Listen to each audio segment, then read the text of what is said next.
menu de cette édition consacrée aux bonnes idées, un peu de tango pour oublier la maladie d'Alzheimer.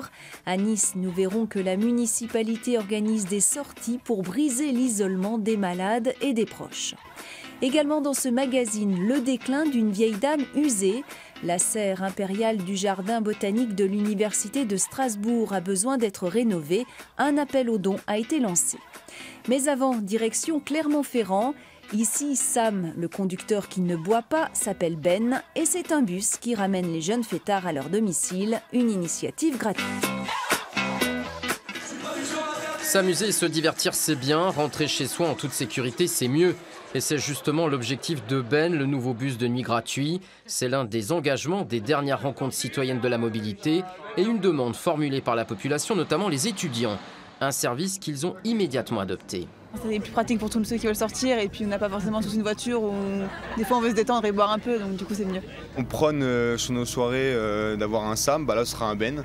Ben circule tous les jeudis, vendredis et samedis soirs entre 1h et 4h du matin en période scolaire et les jours fériés. Il fait le lien avec les autres moyens de transport, notamment le tram.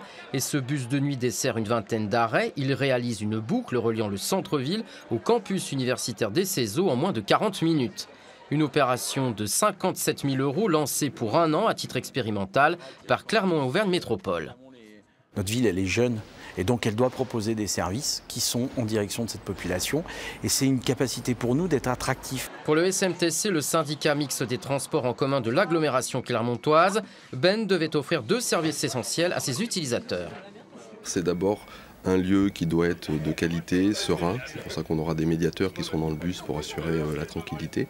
Et puis le deuxième point, c'est que c'est un mode de transport qui va être gratuit pour éviter aussi des problèmes de paiement, etc. Parce qu'on pense que c'est un service qu'on doit pouvoir offrir à la population. Avec 40 000 étudiants et 50 000 habitants qui ont moins de 25 ans, dans Clermont-Auvergne Métropole, l'aventure Ben ne fait que commencer.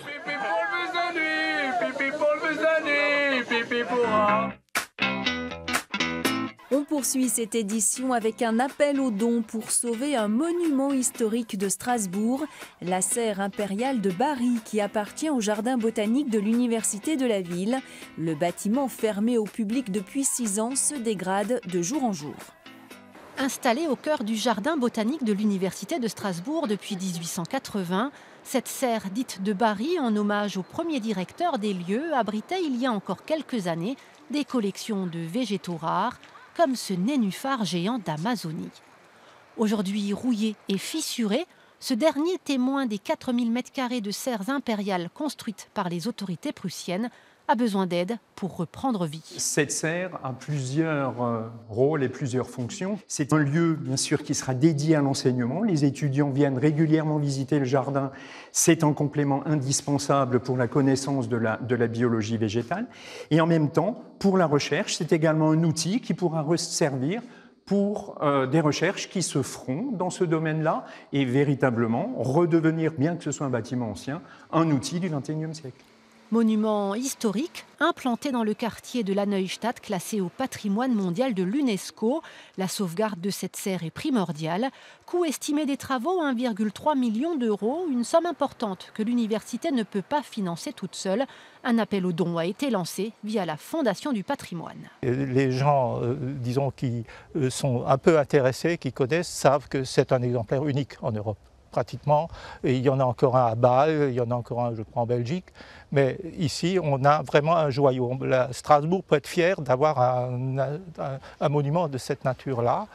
Un bâtiment qu'il s'agit donc de rénover le plus rapidement possible, afin que le nénuphar géant puisse retrouver son chez-soi, tout comme toutes ces plantes tropicales. La récolte des noix bat son plein. Dans le Cher, près de Bourges, un foyer pour adultes handicapés possède plus d'une 50aine de noyers.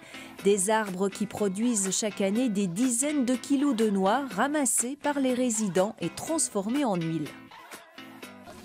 Comme chaque matin, cette période, la journée des 42 résidents du foyer occupationnel Jean Rodin démarre par la recherche des noix. Il faut les ramasser, il faut regarder s'il y a de l'eau dedans, s'il y a quelque chose. Attends, je vais vous montrer. Dans ce parc de 5 hectares, les 55 noyers produisent chaque année 70 kg de fruits. Une ressource utilisée pour rythmer la vie de ces adultes déficients mentaux.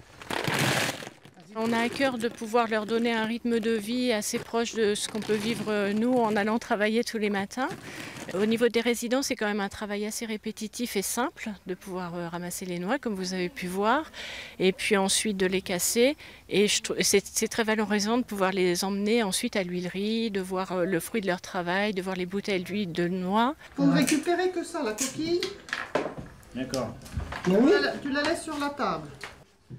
Le décortiquage se déroule ensuite en atelier et avec des outils faits maison. On a créé un support pour éviter que les noix se sauvent parce qu'ils ont peur de se taper sur les doigts. Donc il y a un petit trou. Ça permet de caler la noix et avec un marteau ils la cassent parce qu'ils n'ont pas la dextérité pour pouvoir la casser avec un casse-noix. Une fois sèches, les noix prennent la direction de l'huilerie située à Dun-sur-Oron. Après broyage et pression des fruits, les résidents repartent avec leurs bouteilles d'huile artisanale. Ils les vendront sur les marchés pour financer des sorties et des voyages.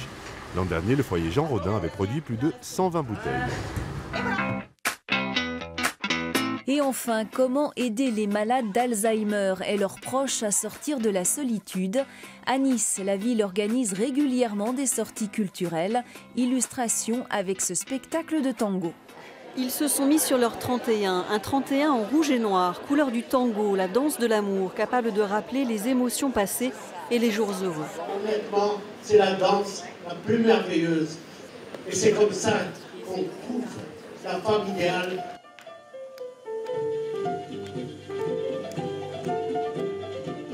Absorbée par ce taquito militaire, Colette Sabiani est venue partager le spectacle avec son mari malade depuis plusieurs années. Je préfère le paso doble, mais j'aime le tango aussi. Avec mon mari, on faisait des concours. Cet après-midi est faite pour ce couple et pour les 200 autres personnes venues des centres d'accueil de Nice, malades d'Alzheimer et leurs proches. La ville leur propose des spectacles adaptés et des visites culturelles pour les aider à briser l'isolement. Il faut les faire sortir, qu'ils rencontrent du monde et qu'ils continuent à vivre comme avant. Grâce à une aide à domicile restée auprès de son mari, Jeanne Moulierac a pu se permettre ces quelques heures de sortie. On a besoin aussi de rencontrer des personnes à l'extérieur pour ne pas rester dans un face-à-face qui peut finir par être un peu pesant. Pour ces aidants qui admettent plus ou moins leur fragilité et leur souffrance, l'association France Alzheimer a mis en place une plateforme d'accompagnement et de répit qui les accueille à Nice.